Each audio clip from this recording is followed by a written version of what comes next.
Have you ever been so desperate to escape that you would risk your own life? That you would choose the uncertainty of possible death over the certainty of a living nightmare? That split-second decision between survival and surrender? My name is Jasmine Brooks, and I made that choice on what was supposed to be the happiest day of my life. The day I was supposed to walk down the aisle and promise forever to a man I had grown to fear more than death itself. This is the story of how I jumped from a moving car in a wedding dress, how an Italian Mafia boss on a motorcycle became my unlikely savior, and how the most dangerous choice I ever made turned out to be the one that finally set me free. The white Rolls-Royce moved through Chicago's downtown streets at exactly 25 miles per hour. Not too fast to seem rushed, not too slow to attract attention. Perfect and controlled, just like everything else in Marcus Wellington's world. I sat in the back seat, my wedding dress spreading, around me like a cloud of tulle and silk, my hands gripping the bouquet of white roses so tightly that thorns were probably drawing blood through my gloves. I couldn't feel it, couldn't feel anything except the pounding of my heart and the growing certainty that I would not go through with this wedding. The bruises on my ribs had faded to yellow-green, barely visible under the heavy boning of the wedding dress bodice. The ones on my upper arms were covered by lace sleeves. The split lip from 3 days ago had healed enough to be masked by careful makeup. From the outside, I looked like every bride's dream, a beautiful black woman in an elegant gown, heading to her fairy tale wedding. But fairy tales don't leave bruises. Fairy tales don't make you flinch when your fiancé touches you. Fairy tales don't fill you with dread so deep you can taste it. My maid of honor, Sierra, sat beside me, adjusting her own dress and chattering nervously about the ceremony. She didn't. No, nobody knew. I had gotten very good at hiding things over the past 8 months. "You're so quiet," Sierra said, squeezing my hand. "Wedding day nerves?" I nodded, not trusting my voice. What could I say? That I was terrified? That Marcus had threatened me last night, told me that if I even thought about backing out, he would ruin my family's business, destroy my father's reputation, make sure I never worked in this city again, that his political connections and old money influence meant he could make good on every threat? We stopped at a red light. Through the window, I could see people on the sidewalk, normal people living normal lives, free to make their own choices. I had been one of those people once, before I met Marcus Wellington at a charity gala 9 months ago. He had been charming then, attentive and generous, introducing me to his world of wealth and privilege. My parents had been thrilled their daughter dating the son of Chicago's most prominent political family. Even when the charm began to crack, when the controlling behavior started, when the first bruise appeared, I had convinced myself it was just stress from his campaign for city council. But it wasn't stress. It was who he was. And by the time I fully understood that, I was trapped by threats and manipulation and my own fear of what he would do if I tried to leave. The light changed. The car rolled forward. St. Catherine's Cathedral was 6 blocks away. In 10 minutes, I would be walking down that aisle. In 30 minutes, I would be Marcus Wellington's wife, legally bound to a man who had systematically isolated me from my friends, controlled my finances, monitored my every movement. I thought about the prenuptial agreement I had signed, the one his lawyers had prepared, full of clauses that left me with nothing if I ever left him. I thought about the way he smiled when he saw me flinch. I thought about the rest of my life stretching ahead, an endless series of days, spent pretending to be happy while slowly dying inside. We turned onto Michigan Avenue. 5 blocks to go. Something inside me snapped. I was not going to do this. I was not going to walk into that church. I was not going to say vows I didn't mean to a man I had learned to hate. I would rather be dead than spend the rest of my life as Marcus Wellington's wife. And if that meant dying right now, in a desperate escape attempt, then so be it. "Stop the car," I said. Sierra looked at me in confusion. "What?" "Stop the car," I shouted to the driver. "Miss Brooks, we're almost at the cathedral." I didn't wait for him to finish. I grabbed the door handle and pulled. The driver had made a crucial mistake. He hadn't engaged the child locks. Maybe he thought a bride wouldn't dare to jump from a moving vehicle. Maybe he simply didn't think I was that desperate. He was wrong. The door flew open. Sierra screamed. I kicked off my heels, hiked up my wedding dress, and jumped. Time seemed to slow down. I was airborne, the white fabric of my dress billowing around me like wings. I hit the pavement hard, pain exploding through my shoulder and hip. I rolled, momentum carrying me toward the center of the street. Horns blared, tires squealed. I looked up to see a motorcycle bearing down on me, the rider's leather jacket catching the sunlight, his bike tilted at an impossible angle as he tried to stop. This is it, I thought with strange calm. This is how I die. At least it's my choice. The motorcycle stopped inches from my face. I lay there on the asphalt in my wedding dress, staring up at the underside of a motorcycle and the man who had somehow defied physics to avoid hitting me. My shoulder throbbed, my hip screamed, but I was alive. The rider dismounted in one smooth motion and removed his helmet. The face that looked down at me was all sharp angles and dark intensity, strong jaw, straight nose, eyes the color of espresso that were currently assessing me, with a mixture of concern and something else I couldn't identify. "Are you hurt?" His voice was deep, with the slightest trace of an Italian accent. "I don't know," I admitted. "I don't think so." He knelt beside me, his movements careful and controlled. "Can you move? Anything broken?" I did a quick mental inventory. Everything hurt, but in a bruised way rather than a broken way. "I think I'm okay." Behind us, the Rolls-Royce had screeched to a stop. I could hear Sierra shouting my name, hear the driver calling for help. Traffic had come to a complete standstill, drivers honking and rubbernecking. The man in front of me glanced at the wedding car, then back at me. His dark eyes took in my torn dress, my scraped hands, and something else, the yellowing bruise on my collarbone that the impact had exposed. "You jumped," he said. It wasn't a question. "Yes." "From your wedding car?" "Yes." "Into traffic?" "Yes." I met his eyes. "Would you believe me if I said I had a very stititus? Good reason?" Something flickered in his expression. Understanding, perhaps, or recognition of desperation. "I might." He glanced back at the stopped car again, and I saw his jaw tighten. "The groom, he did this?" He gestured to the visible bruise. I didn't answer, which was answer enough. The man stood in one fluid motion and extended his hand. "Can you stand?" I took his hand. His grip was strong and warm as he pulled me to my feet. Pain shot through my hip, but I stayed upright through sheer stubbornness. "Jasmine!" Sierra was running toward us, tears streaming down her face. "What were you thinking? You could have been killed." "I know," I said quietly. I didn't care. The motorcycle man was still holding my hand. He looked at me intently. "You need medical attention." "I'll call no." The word came out sharper than I intended.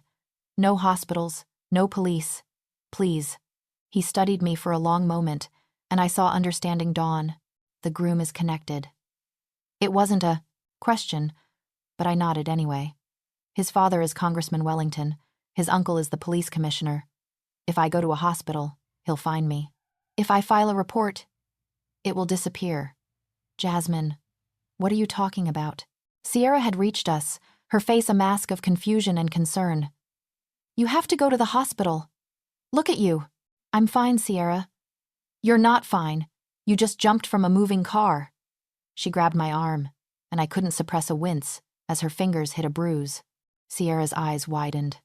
She pulled back my sleeve to reveal the finger-shaped marks on my upper arm. "Jasmine," she breathed. "How long has this been happening?" "It doesn't matter." "It does matter." Tears were streaming down her face now. "You should have told me. You should have—" "He threatened to destroy my family."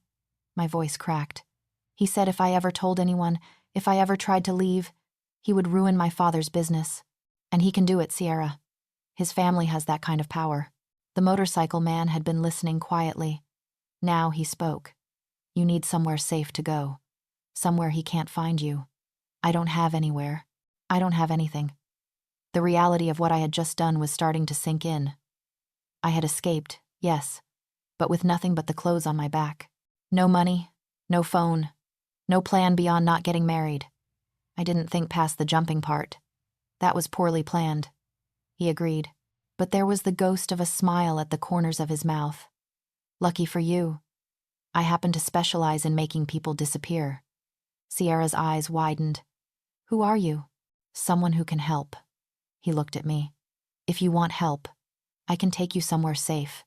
Give you time to figure out your next move. But you need to decide now, before your groom arrives to collect his runaway bride." As if on cue, I heard shouting. Marcus had arrived, pushing through the gathering crowd in his tuxedo. When he saw me, his face transformed concern for the cameras, but I could see the fury underneath. "Jasmine, thank God you're all right. You must have been so frightened." He moved to put his arms around me. I stepped back into the motorcycle man, who positioned himself between Marcus and me with subtle but unmistakable body language. Marcus's eyes narrowed. "Who are you?" "A concerned citizen." The words were polite, but there was steel underneath. "The lady jumped from a moving vehicle to avoid marrying you. I think that sends a fairly clear message. The lady is confused and injured." Marcus tried to step around him. "Jasmine, sweetheart, let's get you to the hospital." "She doesn't want to go with you," the motorcycle man said calmly. "She's made that extremely clear." "Who the hell do you think you are?" Marcus's veneer of civility was cracking. "She's my fiancée. This is none of your business. She's a woman who just risked her life to get away from you. That makes it my business." He didn't raise his voice, didn't change his relaxed stance, but something in his tone made Marcus take a step back. I watched them face off. Marcus in his expensive tuxedo, the very picture of old money privilege and entitlement, and this stranger in motorcycle leathers who had appeared out of nowhere to save me. Literally. "Jasmine." Marcus tried again, his voice taking on that wheedling tone I had learned to hate. "You're upset. You're confused. Let's talk about this privately." "No." My own voice surprised me with its firmness. "I'm not confused, Marcus. I'm done. I'm not marrying you. I'm not going back to you. I'm never seeing you again." His mask slipped completely. "You ungrateful." He lunged forward. The motorcycle man moved so fast I barely saw it. 1 second Marcus was coming at me. The next he was flat on his back on the pavement with a leather-gloved hand pressed against his chest. "Stay down," the man said pleasantly, "or I'll put you down harder." "Do you know who I am?" Marcus sputtered. "My father. I know exactly who you are, Marcus Wellington, son of Congressman Wellington, nephew of Police Commissioner Richardson. I also don't care." He leaned down slightly. "And if you come anywhere near this woman again, you'll discover that there are people in this city with more power than your family's political connections. People who don't appreciate men who hit women." He straightened and turned to me. "Last chance. Come with me, or stay, and deal with this yourself. Your choice." Sierra grabbed my hand. "Jas, are you sure about this? You don't even know him."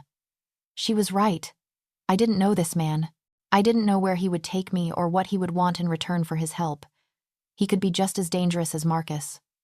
Or worse.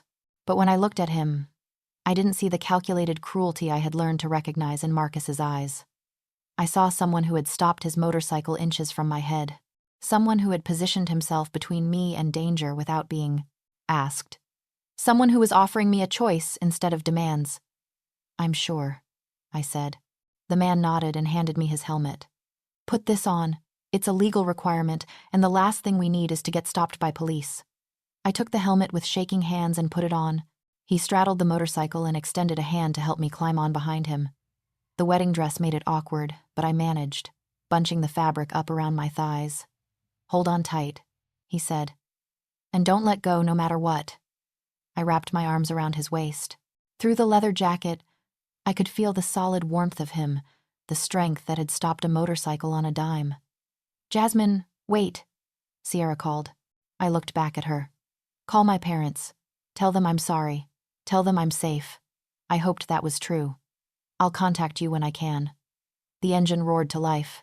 Marcus was screaming something, trying to get up, but the crowd had become interested now, pulling out phones to record. The last thing I saw before we pulled away was his face purple with rage, and I felt a fierce joy that I would never have to see that expression directed at me again. We wove through the traffic that had piled up, the motorcycle moving with a grace that seemed impossible for something so powerful. I held on tight, my torn wedding dress streaming behind us, and thought that if this was another terrible mistake, at least it was one I had chosen for myself. At least I had jumped. We rode for maybe 20 minutes, though time felt strange and elastic with adrenaline still pumping through my veins.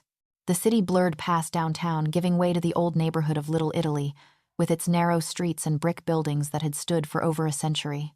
The motorcycle finally slowed and turned into an alley behind a restaurant. The sign above the entrance read, Santoro's, in elegant script. We pulled into a private garage, and the door closed behind us automatically. My rescuer killed the engine and dismounted, then helped me down. My legs were shaking so badly I nearly fell, and he steadied me with a hand on my arm. Easy. The adrenaline crash is hitting you. He removed my helmet, his movements gentle. You're safe here, I promise. Where is here? My voice sounded strange to my own ears, thin and distant. My restaurant. Well, my family's restaurant. But I own it now. He studied my face with concern. You're very pale. When did you last eat? I tried to remember. Yesterday? Maybe? I couldn't eat this morning. Too nervous. Come.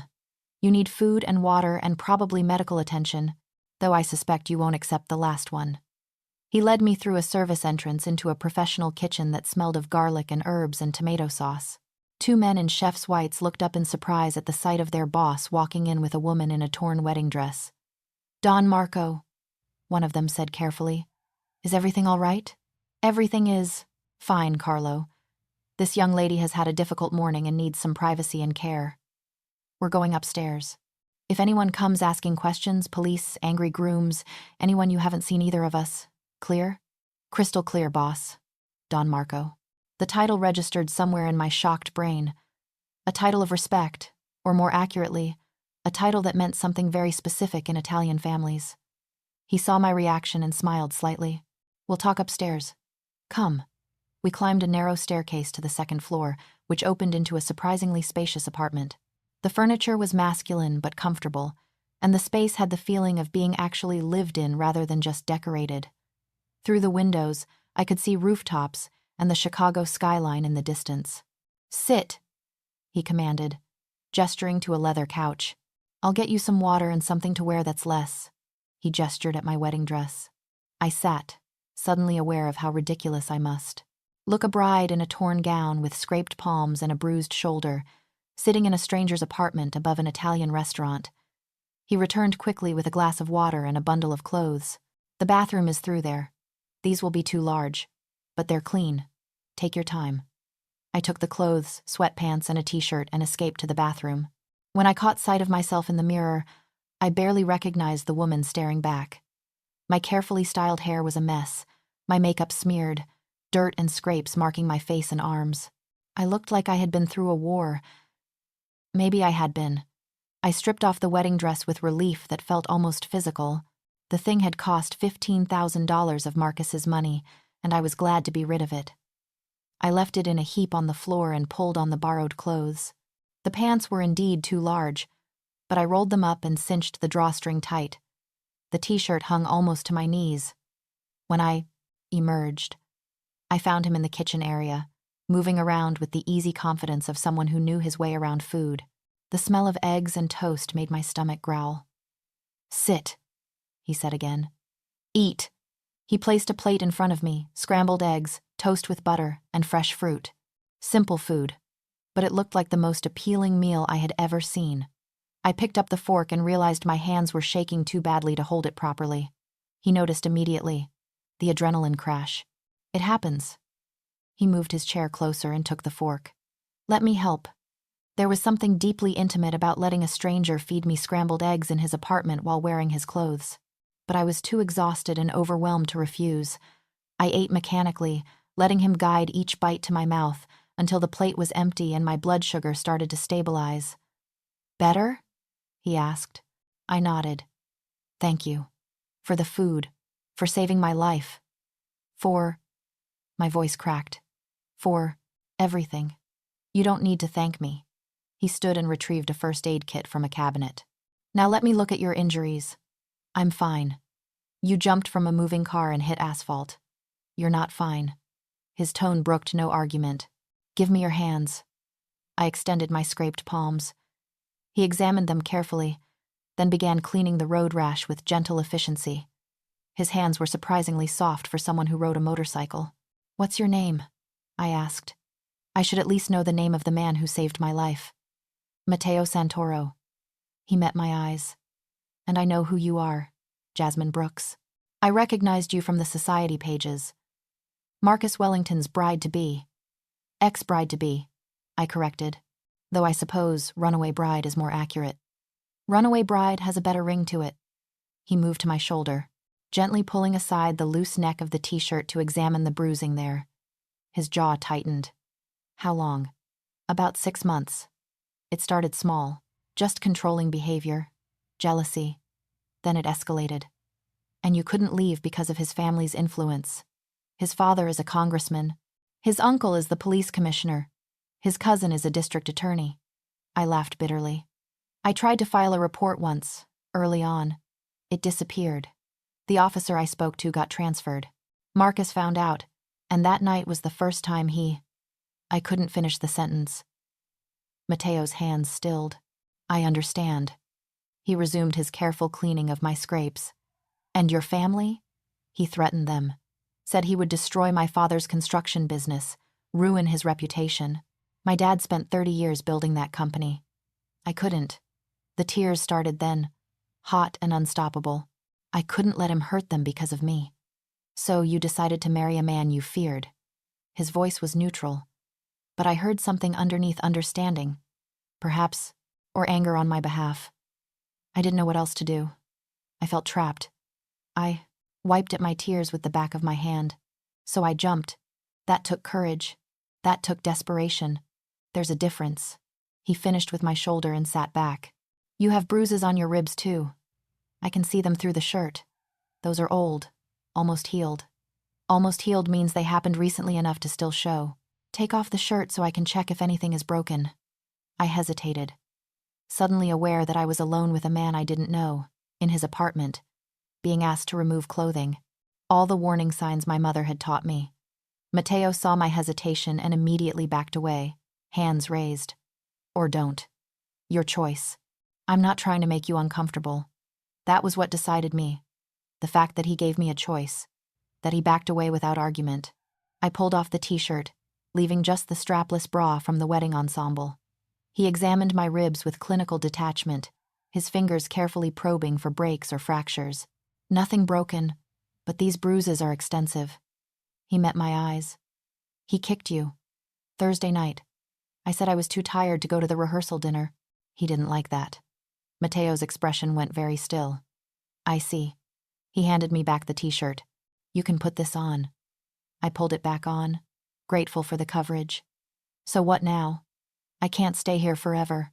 Marcus will be looking for me. Let him look. He won't find you. You don't know that. He has resources. So do I. Mateo's voice was calm but absolute. Jasmine, there's something you need to understand. Marcus Wellington's family has political power, police connections, money. These are significant resources in most contexts. But there are other kinds of power in this city. Older kinds, more effective kinds. He looked at me directly.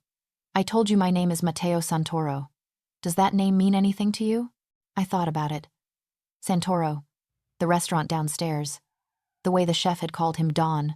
Marco. Don. Oh, I said faintly. Oh, yes. Oh. He smiled slightly. My family has been in Chicago for 4 generations. We have interests throughout the city. The kind of interests that Marcus Wellington's political connections can't touch. Your Mafia. That's a crude term. But essentially, yes. I should have been terrified. Should have run. Should have realized I had jumped from one dangerous man into the arms of another. But all I could think about was how Mateo had positioned himself between Marcus and me without hesitation. How he had offered me a choice at every turn. How gentle his hands had been while treating my injuries. Are you going to hurt me? I asked directly. No. The answer was immediate and absolute. I don't hurt women, Jasmine. Not ever. That's a line I don't cross. But you hurt men. Sometimes. When they deserve it. When they threaten what's mine or harm the innocent. His dark eyes held mine. Marcus Wellington deserves it. What are you going to do? Right now? Nothing. First, we make sure you're safe and recovered. Then we figure out a longer-term plan. He stood and moved to the window.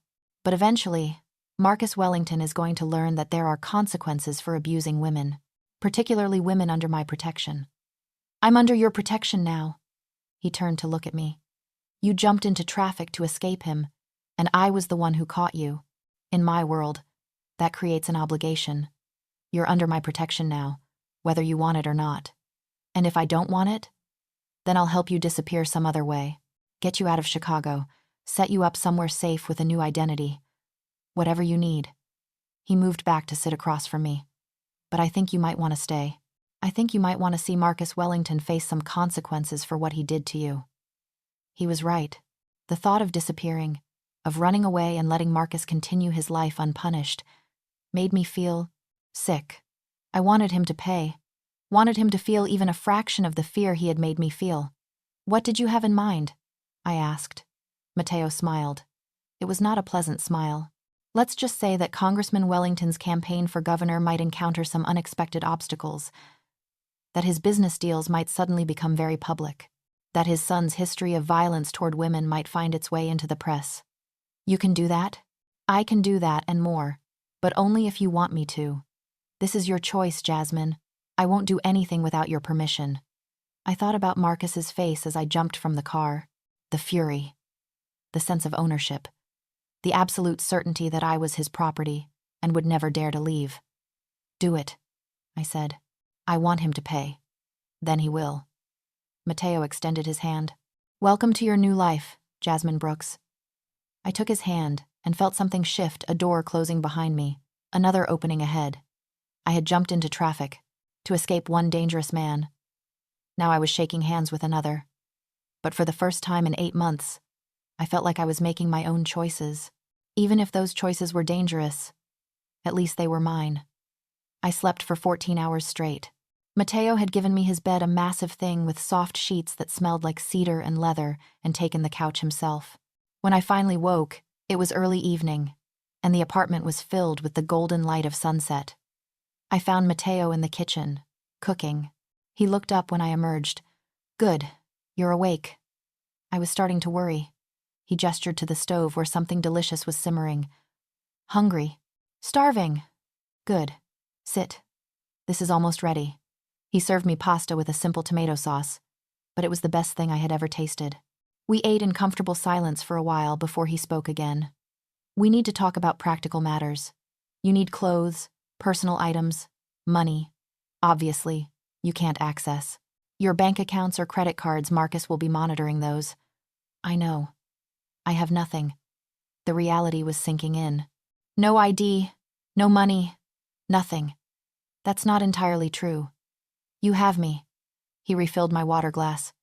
I can provide whatever you need, but we should establish some ground rules. Rules? For your stay here. I want you to feel safe, which means being clear about boundaries. He met my eyes. First rule. You have complete autonomy. You're not a prisoner. You can leave anytime you want, though I'd prefer you tell me first so I can ensure you're safe. Okay. Second rule. The bedroom is yours. I'll sleep on the couch. The bathroom locks from the inside. You have complete privacy. You don't have to give up your bed. Yes, I do. You're recovering from trauma. You need space and safety. His tone left no room for argument. Third rule. No obligations. You don't owe me anything for helping you. Not money, not favors, nothing. Clear? I nodded, feeling. Tears prick my eyes again. Why are you doing this? You don't even know me. I know enough. I know you jumped from a moving car rather than marry a man who hurt you. I know you're brave enough to be terrified and make hard choices anyway. That's enough. He stood and cleared the plates. Besides, I don't like bullies. Never have. Men like Marcus Wellington think power means they can do whatever they want to whoever they want. I enjoy proving them wrong. Is that what this is? Proving him wrong? Partly. But it's also about making sure you're safe and have a chance to rebuild your life. He dried his hands on a towel. Speaking of which, we need to get you some clothes tomorrow. Can't have you wearing my sweatpants forever. I don't have money. I do. And before you argue about accepting help, remember that Marcus has spent months controlling every aspect of your life. Let me help you gain some independence back. You can pay me back someday if it makes you feel better. I thought about that. Okay, but I will pay you back. Fair enough. He moved to the couch and pulled out blankets. Now get some more rest. You're still recovering. I retreated to the bedroom, but I didn't sleep right away. Instead, I lay in the darkness, thinking about Matteo Santoro. He was a mobster, he'd admitted as much. His family had interests throughout the city, which was a polite way of saying they were involved in organized crime. By all logic, I should be terrified. But I wasn't, because every interaction I'd had with him had been marked by respect and choice and care.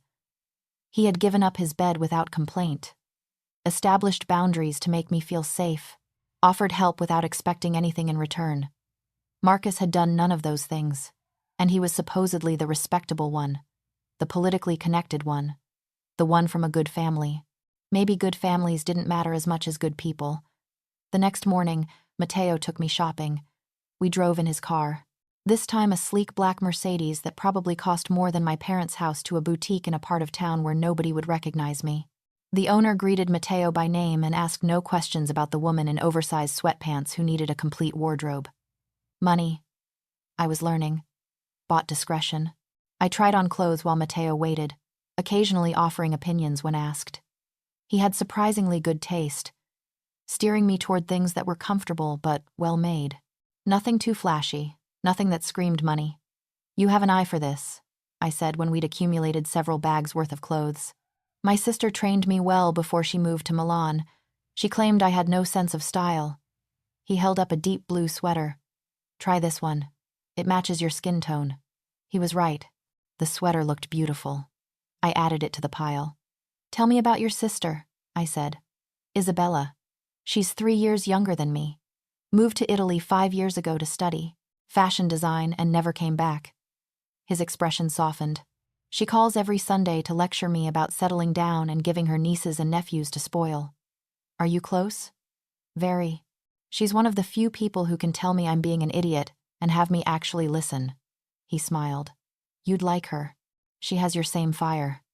We finished shopping and grabbed lunch at a small cafe where Matteo seemed to know everyone. The owner brought us food without us ordering pasta again, along with fresh bread and a salad that must have had 15 ingredients. You're well known around here, I observed. Little Italy is my family's territory. Has been for generations.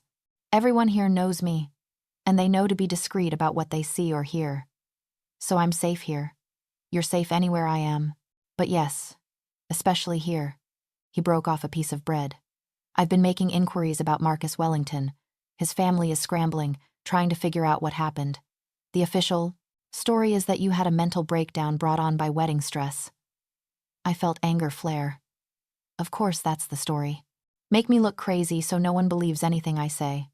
It's standard procedure for powerful families when something embarrassing happens. Control the narrative, discredit the victim. His dark eyes met mine. But narratives can be changed, with the right information in the right hands.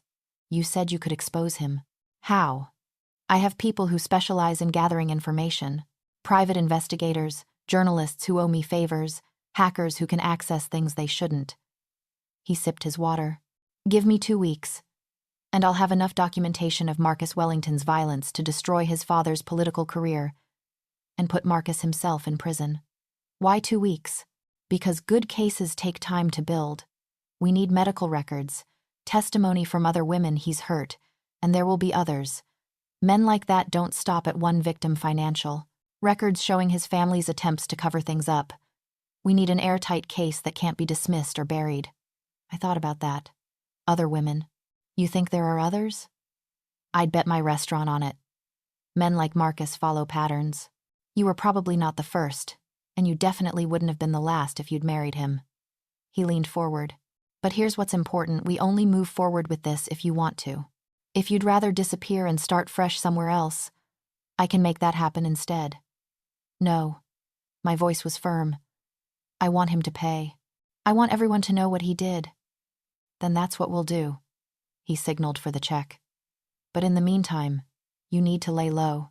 No contact with friends or family, no social media, nothing that could give away your location. What about my parents? They must be worried sick. I'll arrange a secure communication method.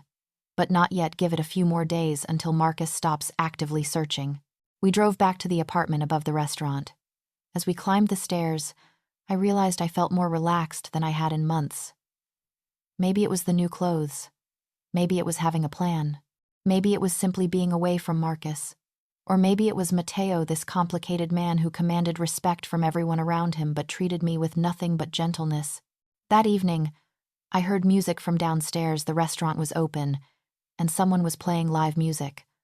A voice, rich and emotional, singing in Italian. "That's Carlo," Matteo said, noticing my interest. "My head chef. He sings on weekends. It's beautiful. Want to see?" At my nod, he led me down a back staircase to a small balcony that overlooked the restaurant's dining room. We could see everything, but remained hidden in shadows. The restaurant was packed, families at large tables, couples sharing wine, groups of friends laughing. Carlo stood near the piano, his chef's whites replaced by a simple black shirt, his voice filling the space with a song I didn't understand but felt anyway. "What's he singing about?" I asked. "Love Lost and Found Again. It's a Neapolitan folk song." Matteo stood close behind me, his presence warm and solid. "My grandfather used to sing it to my grandmother. It's beautiful." It is. But when I glanced back, he wasn't looking at the restaurant. He was looking at me. The moment stretched between us, charged with something I couldn't name. Then Matteo stepped back, breaking the spell. "We should go back upstairs. Early day tomorrow." I followed him up, hyper-aware of the distance he'd deliberately put between us, and wondered what it meant. 3 days into my stay at Matteo's apartment, I started to feel restless. Not in a bad way. I felt safe and cared for, and more like myself than I had in months. But I needed something to do beyond sleeping and eating and waiting for Matteo's investigators to build their case against Marcus. "I need a job," I announced over breakfast. Matteo looked up from his newspaper. "You don't need money. I told you. It's not about money. It's about having something to do, some purpose." I pushed my eggs around my plate. Before Marcus, I was studying to be a teacher. I was 3 courses away from finishing my degree when he convinced me to quit. Convinced? Insisted. Said I didn't need to work, that his wife wouldn't have a career. I remembered that argument, the first time he'd thrown something at me. I loved teaching, loved working with kids. I want that back. Matteo was quiet for a moment, thinking. Then he nodded. I might have a solution. The community center 3 blocks from here runs an after-school program. They're always looking for volunteers, and the director owes me a favor. What kind of favor? The kind where I made sure her teenage son didn't end up in jail for a stupid mistake. She's been trying to pay me back for 2 years. He pulled out his phone. Let me make a call. By that afternoon, I was meeting with Maria Gonzalez, the community center director. She was a no-nonsense woman in her 50s with kind eyes and a handshake that could crush bones. "Matteo says you're good with kids," she said, leading me through the center. "I was studying to be a teacher, elementary education.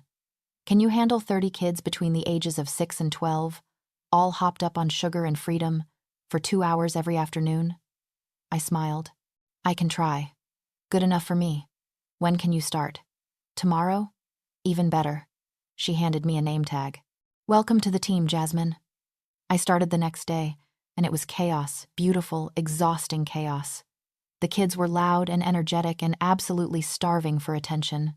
I helped with homework, broke up fights, refereed games, and by the end of my first shift, I was exhausted. I was also happier than I'd been in months. Matteo picked me up that evening. He'd insisted on driving me to and from the center, until he was certain Marcus had stopped actively searching for me.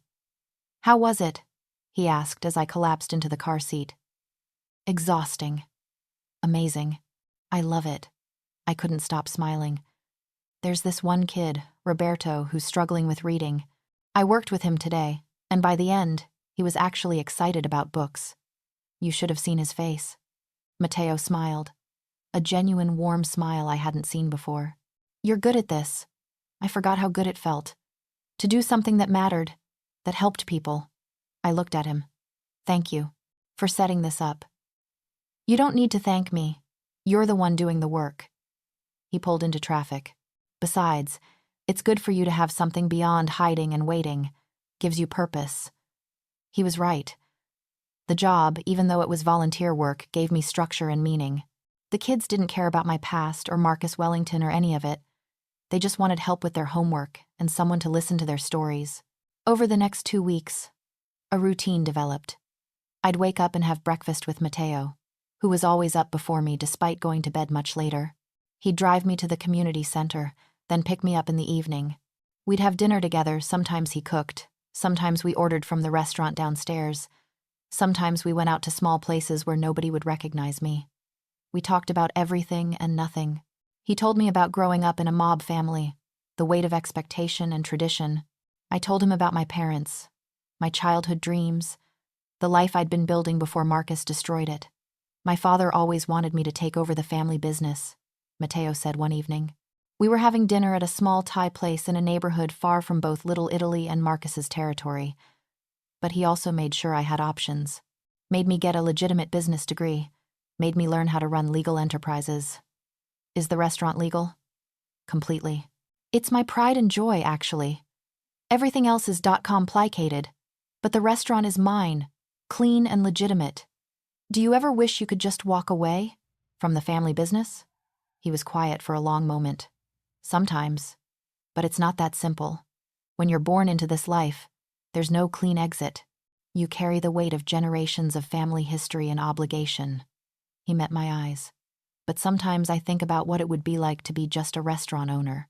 No territory disputes. No having to make decisions about who lives and who doesn't. Just good food and happy customers. That sounds nice. It does. He signaled for the check. What about you? What would your perfect life look like? Teaching.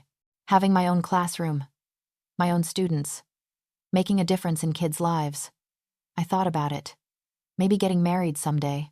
To someone who actually respects me. Having kids of my own. The normal things everyone wants. Those aren't normal things. Those are important things. His dark eyes were intense. And you'll have them. Once we're done with Marcus, you can rebuild whatever life you want. I believed him. That was the strange thing, despite everything. Despite knowing what he was capable of, I trusted Matteo completely. 3 weeks after the jump, Matteo's investigator came to the apartment with a thick folder. I recognized the type: police reports, medical records, photographs, evidence. We found 3 other women, the investigator said. Her name was Diana, and she had the hard eyes of someone who'd seen too much. 2 were willing to talk, 1 wasn't. But between their testimony, the medical records, and the paper trail showing the Wellington family's attempts to cover things up, we have a solid case. Matteo was reading through the documents, his expression getting darker with each page. This is more extensive than I thought. Marcus Wellington has been violent toward women for at least 8 years. His family has paid off hospitals, police, witnesses. There's a pattern of escalation. Diana looked at me. You were lucky you got out when you did. The next woman might not have been so lucky. I felt sick. 8 years. 8 years and nobody stopped him. Money and power protect men like him, Diana said bluntly. But this documentation changes that. With your testimony and theirs, we can put him away. What about his family's connections? I asked. The police commissioner, the district attorney, federal case, Matteo said. I have a contact at the FBI who's been looking for a way to bring down the Wellington family for years. This gives him what he needs. FBI? I felt my heart start to race. That's serious. The Wellingtons have been involved in corruption for decades. Your case is just the opening they need to investigate the whole family. Matteo set down the folder and looked at me. But this is your decision. If you testify, your life becomes public. Marcus will fight back. His family will try to destroy your credibility. It won't be easy. I thought about the other women, the ones who'd been brave enough to talk to Diana, the one who'd been too scared. I thought about the next woman, the one who might not survive. I'll do it, I said. When? FBI wants to move quickly before the Wellingtons realize what's happening. We're looking at next week for the initial deposition. Diana closed her briefcase. I'll be with you through the whole process. You won't be alone. After she left, I sat in silence, processing what I'd just agreed to. Matteo poured us both whiskey, the good stuff from the bottle he kept in the cabinet. "You don't have to do this," he said quietly. "We can still get you out of Chicago. New identity. Fresh start. You'd be safe. But the next woman wouldn't be. And the one after that." I took a sip of whiskey, feeling it burn down my throat. "I have to do this. Not just for me, but for all of us. You're braver than you know. I'm terrified. That's what makes it brave." He moved to sit next to me on the couch. "I'll be there too. Every step of the way. You won't face this alone."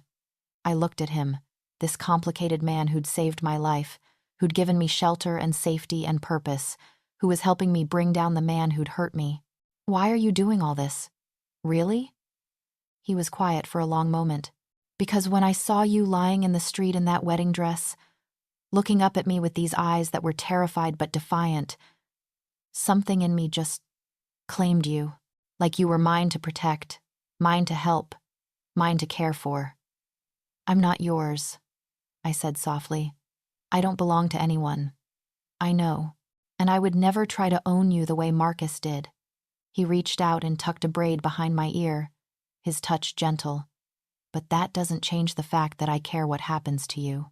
That I want you to be safe and happy. That I—" He trailed off, seeming to reconsider his words. "That you what?" "That I'm falling for you," he admitted. "Which is probably the worst timing possible, given everything you're dealing with. But there it is. I should have pulled away. Should have put distance between us. I was recovering from an abusive relationship, vulnerable and dependent on his protection. This was exactly the wrong time for anything romantic. But I didn't pull away. Instead, I leaned closer, drawn by something I couldn't name. That is terrible timing." I agreed. "The worst," he confirmed. "And I'm probably not ready for this. Definitely not ready. But I'm falling for you too," I whispered. He cupped my face, his thumb tracing my cheekbone. "We should take this slow. You're healing, processing trauma. We have time. What if I don't want slow? Then I'd say you're making decisions based on adrenaline and gratitude, not real feeling." His voice was gentle but firm. "And when you're thinking clearly, you might regret it." He was right, and I knew it. The smart thing would be to maintain boundaries, to focus on healing and justice and rebuilding my life. Romance could wait. But when I looked at Matteo Santoro, this dangerous man who'd treated me with nothing but respect, who'd given me back my autonomy while offering protection, I didn't want to be smart. "Kiss me," I said. "Jasmine. One kiss. Then we'll be smart and slow and sensible. But right now, I need to know what it feels like to be kissed by someone who actually cares about me." He searched my eyes, looking for certainty. Whatever he saw there made him nod slowly. Then he leaned in and kissed me. It was soft and careful, a question rather than a demand. His lips were gentle on mine, his hand still cradling my face like I was something precious. There was heat underneath. I could feel it in the tension of his body, the way his breath caught, but he kept it controlled, kept it sweet. When he pulled back, his eyes were dark with want, but also something else. Concern. Care. "You deserve better than this," he said quietly. "Better than a mobster who can offer you protection but not really safety.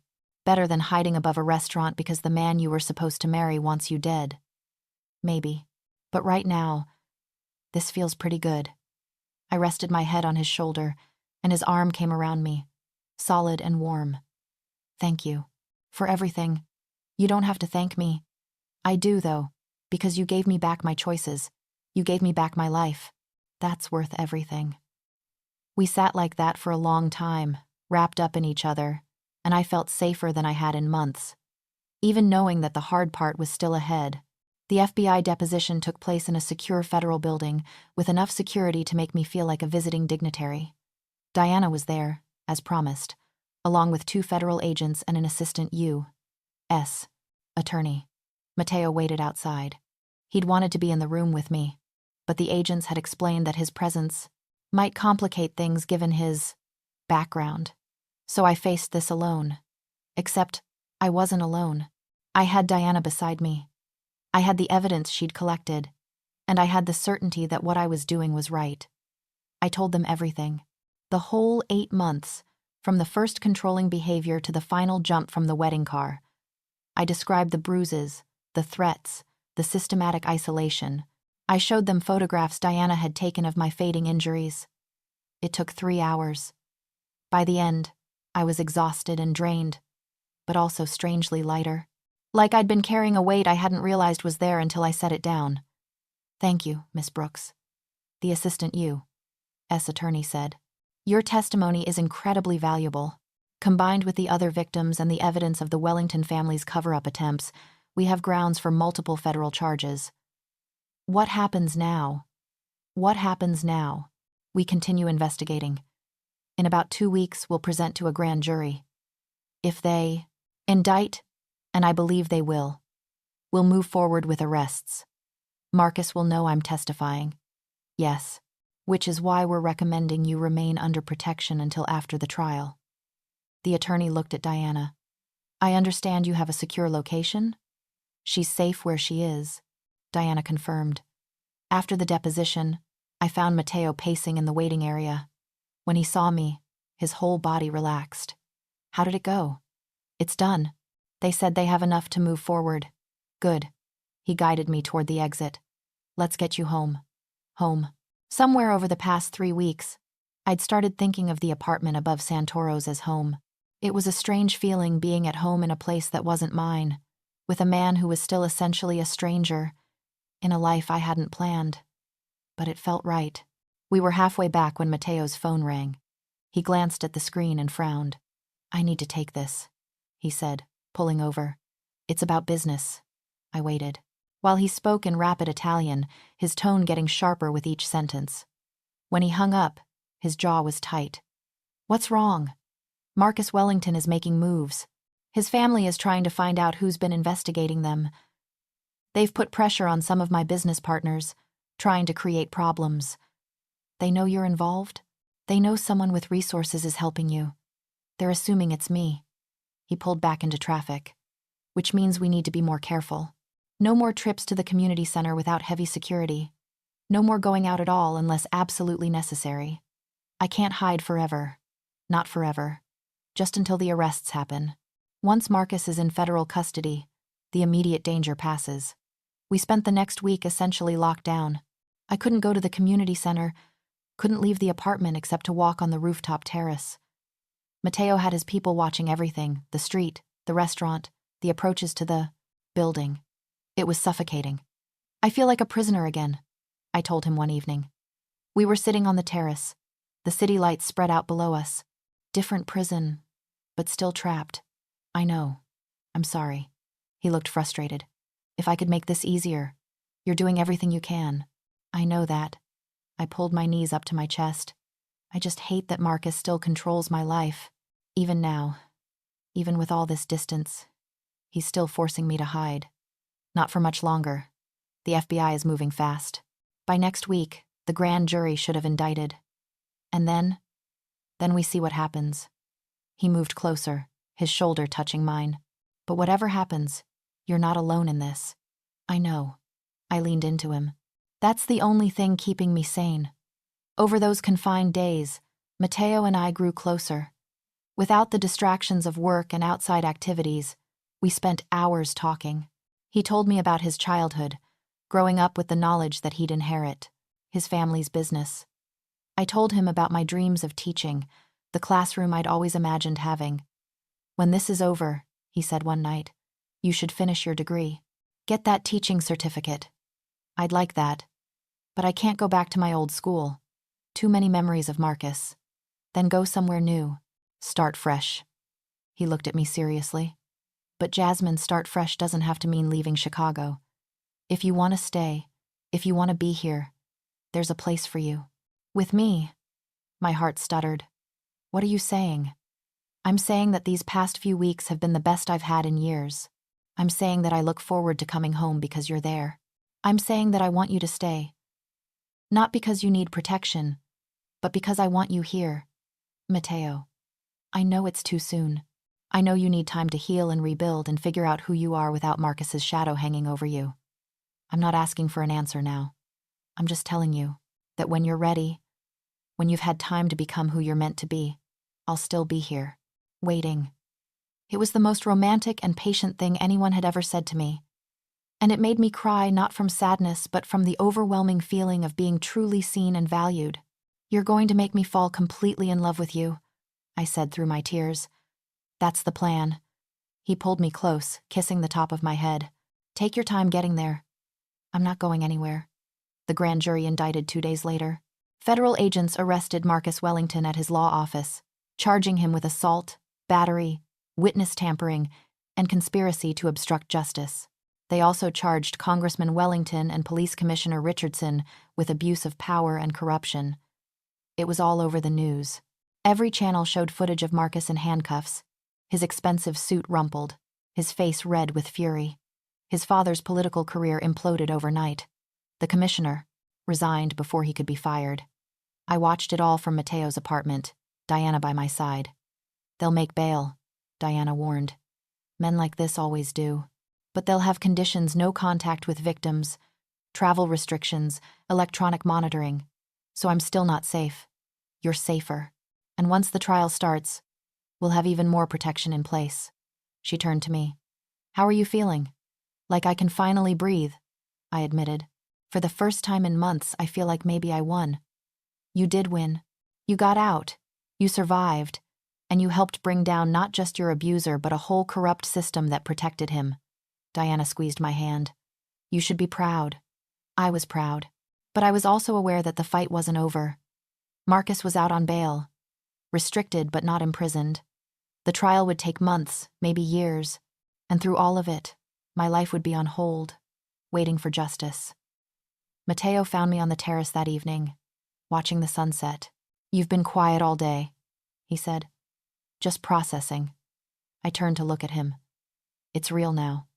Marcus is actually facing consequences. I didn't think it was possible. You made it possible. Your courage, your willingness to testify, that's what broke the case. We both know I couldn't have done it without you. Without this place to hide. Without Diana's investigation. Without your protection. But you did do it. Yes, you had help.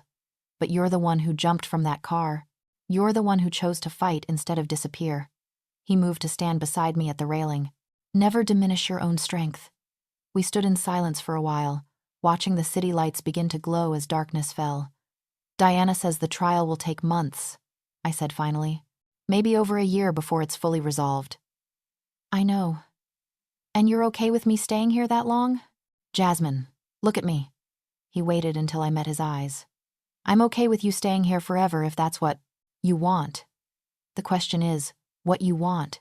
What did I want? A month ago, I would have said I wanted my old life back, my apartment, my degree program, my plans for the future. But that life had been shaped by Marcus's control in ways I was only beginning to recognize. I'd given up teaching, given up friendships, given up parts of myself to accommodate his demands. I didn't want that life back. I wanted something new. "I want to finish my degree," I said slowly. "Maybe enroll at a different school for the spring semester. That's doable. I can help with tuition. I'll get student loans like a normal person. But thank you." I smiled at his expression. "I need to do some things independently, Matteo, to prove to myself I can." "I understand. What else?" "I want to keep working at the community center. The kids there, they need consistency, and I love being with them. Also doable. The danger has passed enough that we can relax security a bit. And I want to stay here." My heart was pounding. "With you. Not because I need protection or have nowhere else to go, but because I want to. Because these weeks have shown me what it's like to be with someone who respects me, someone who makes me laugh and challenges me and makes me feel safe." Matteo was very still. "Are you sure? I don't want you making this choice because you feel grateful or dependent. I'm making this choice because when I think about my future, you're in it. Not as my savior or my protector, but as my partner." I moved closer to him. "I'm falling in love with you, Matteo Santoro. And it terrifies me because it's too fast and too complicated and everything about this situation is wrong. But it also feels more right than anything I've felt in years." He cupped my face, his dark eyes searching mine. "You're sure?" "I'm sure. Are you? I've been sure since I saw you lying in the street in that wedding dress, looking at me like I was your last hope. His thumb traced my cheekbone. I'm completely, hopelessly in love with you, Jasmine Brooks. And I have no idea how to make this work with my life and my family and everything that comes with being who I am. But I want to try. Then let's try. I rose on my toes and kissed him. This time, there was no hesitation, no holding back. His arms came around me, pulling me close as he deepened the kiss. I could feel his heart hammering against my chest, could taste the wine we'd had with dinner, could feel the careful restraint he'd been maintaining finally breaking. When we pulled apart, we were both breathing hard. "Take me inside," I said. "Show me what it's like to be wanted rather than owned." He did, and it was everything I'd been missing, tender and passionate, careful and consuming. He made love like he did everything else, with complete focus and attention to what I needed. And for the first time in my life, I felt truly seen, truly valued, truly cherished. Afterwards, wrapped in his arms in his bed, I felt something settle into place. This was where I belonged. Not because I needed saving, not because I had nowhere else to go, but because this was the life I was choosing to build. "What are you thinking?" Mateo asked, his fingers tracing patterns on my shoulder. "That I jumped from a wedding car 3 weeks ago, and it was the best decision I ever made." He laughed, a sound I'd come to love. Most people don't recommend jumping into traffic as a life strategy. Most people don't get rescued by handsome Italian mobsters on motorcycles. True. I'm fairly unique. He kissed my temple. "So what happens now?" "Now we build a life together. I go back to school, you run your restaurant, we both figure out how to make this weird situation work." "It is pretty weird," he agreed. "I can see the headlines now. Runaway bride falls for Mafia boss who saved her life. Let them write whatever they want. I don't care anymore." I snuggled closer. I spent 8 months letting Marcus control every aspect of my life out of fear. I'm done being afraid of what people think or what might happen. I'm choosing what I want. Consequences be damned. Even if what you want is a complicated relationship with a man who has a very complicated past, especially that. I looked up at him. "You saved my life, Mateo. Not just physically, but in every way that matters. You gave me back my autonomy, my confidence, my belief that I deserved better. I'm not going to apologize for loving you. Good, because I'm not letting you go." His arms tightened around me. "Whatever happens with the trial, whatever obstacles we face them together." Together, I agreed. The trial took 14 months from indictment to conviction. 14 long months of depositions and hearings, of seeing Marcus's face in courtrooms, of reliving the trauma for lawyers and judges and jurors. But I didn't face it alone. Mateo was there for every hearing, sitting in the back of the courtroom, where I could see him if I needed the reminder that I was safe. Diana coordinated everything, making sure I was prepared and protected. The other victims and I supported each other, forming a bond that only people who've survived similar trauma can understand. In between court dates, I built a life. I enrolled at Northwestern to finish my teaching degree. I kept working at the community center, eventually being hired as the program coordinator. I moved my things into Mateo's apartment officially, stopped calling it his place, and started calling it ours. I met his family, his mother, who cried and hugged me and immediately started treating me like a daughter. His father, who was initially skeptical but warmed up when he saw how happy I made his son. His sister, Isabella, who flew in from Milan and spent a week shopping with me and telling me embarrassing stories about Mateo's childhood. And I introduced Mateo to my parents. That was terrifying. How do you tell your parents that you're dating a mobster? But my father took one look at how Mateo treated me, how he deferred to my choices and respected my autonomy, and gave his blessing. My mother was more skeptical, but after several dinners where she grilled Mateo about his intentions and his business and his plans for the future, she grudgingly admitted he seemed like a good man in a complicated situation. The conviction came down in January, almost exactly a year after I'd jumped from the wedding car. Marcus was sentenced to 15 years for his crimes. His father got 8 years for corruption and obstruction of justice. The police commissioner resigned and faced his own charges. I sat in the courtroom and watched Marcus be led away in handcuffs and felt nothing. No triumph, no vindication, just a quiet relief that it was finally over. "How do you feel?"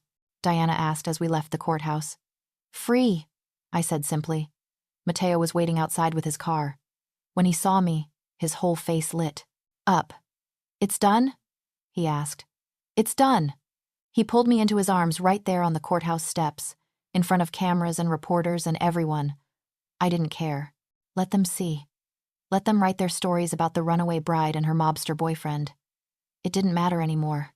What mattered was this being held by someone who loved me, who had helped me find my way back to myself, who had proven every day for over a year that he was worthy of my trust. "What do you want to do now?" Mateo asked.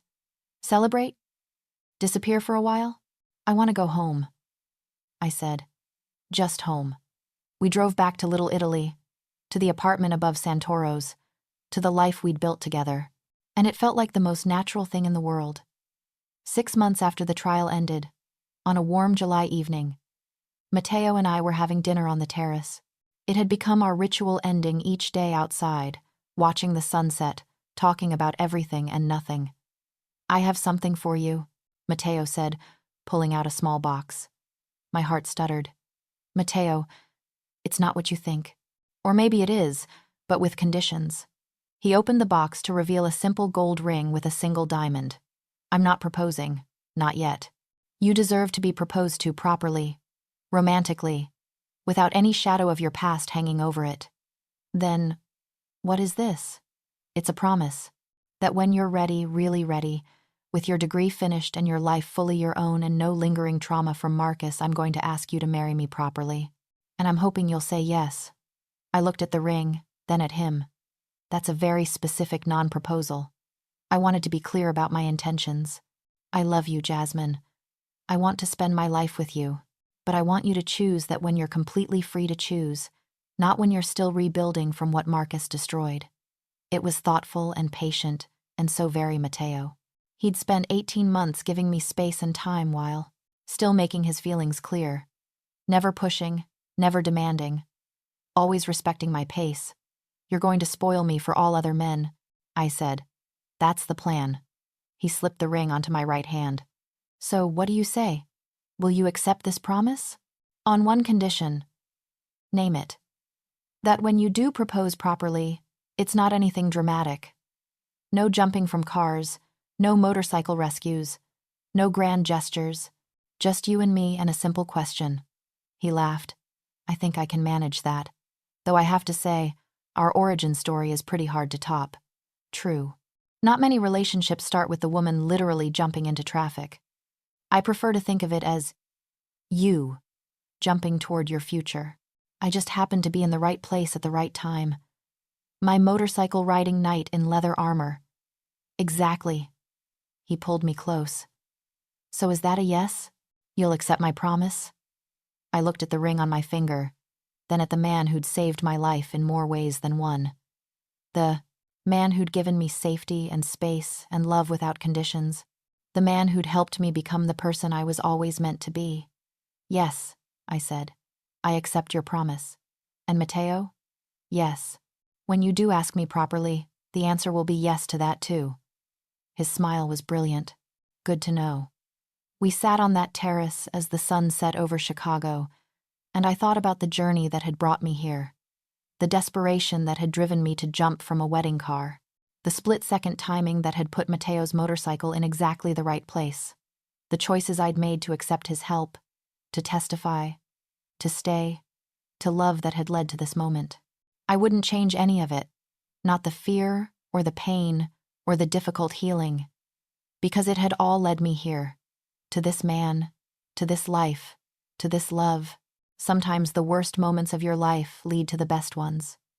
Sometimes the most desperate choices turn out to be the right ones. Sometimes jumping into traffic, literally and metaphorically, is exactly what you need to do to find your way to where you belong. And sometimes the person who catches you when you fall is exactly the person you were meant to find all along. I stood in my classroom, watching my third graders work on their art projects. The walls were covered with their drawings and essays and achievements. The reading corner I'd designed was always full during free time. My desk had a picture of Mateo and me from our wedding last year, a simple ceremony with just family and close friends, followed by dinner at Santoro's. My life was ordinary and extraordinary all at once. I taught at an elementary school 3 blocks from the community center, where I'd first started rebuilding my confidence. I had coffee with the other teachers every morning, attended faculty meetings, graded papers on the couch while Mateo cooked dinner. But I was also married to a man whose family had complicated business interests, who occasionally had to handle situations I didn't ask about, who commanded respect and sometimes fear from people throughout the city. It was a strange duality, but it worked. We had our boundaries, his business stayed separate from our home life. I didn't ask questions about things I didn't want answers to, and we both accepted that our relationship existed in shades of gray rather than black and white. The bell rang, dismissing my students. I cleaned up the classroom and gathered my things, smiling when I saw Mateo's motorcycle pull up outside. He still picked me up sometimes, just like he had that first day 3 years ago. "How was your day?" he asked when I climbed on behind him. "Good." Roberto finally finished reading his first chapter book. He was so proud of himself. "That's the kid you worked with at the community center?" "The same one. He's in 4th grade now, reading at grade level. His mom cries every time we have conferences." "You're good at what you do," Mateo said, pulling into contrast. "Traffic. So are you. My job involves less teaching and more negotiating with people who want to kill each other. Every job has its challenges." He laughed, and I held on tight as we wove through the city streets. 3 years ago, I'd been lying in the street in a wedding dress, looking up at this man and thinking he was my last hope. Now he was my husband, my partner, my home. We pulled up to Santoro's. The restaurant was thriving, recently earning a mention in a national food magazine. Mateo's pride in it was justified. "Dinner downstairs tonight?" he asked. "Carlo's making your favorite." "Sounds perfect." We headed upstairs to change, falling into the comfortable routine of our life together. And as I watched Mateo move around our apartment, our home, I thought about choice and chance and the split-second decisions that change everything. I had jumped from a wedding car into traffic, desperate and terrified, choosing possible death over certain misery.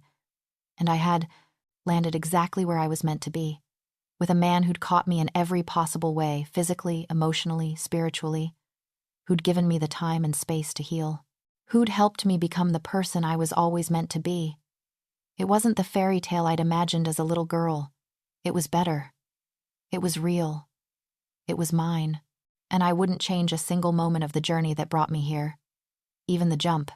Especially the jump. Because sometimes you have to leap into the unknown to find where you truly belong. Sometimes you have to risk everything to gain what really matters. Sometimes the most dangerous choice is the one that leads you home. And sometimes, your motorcycle riding knight in leather armor is exactly the person you were meant to find all along.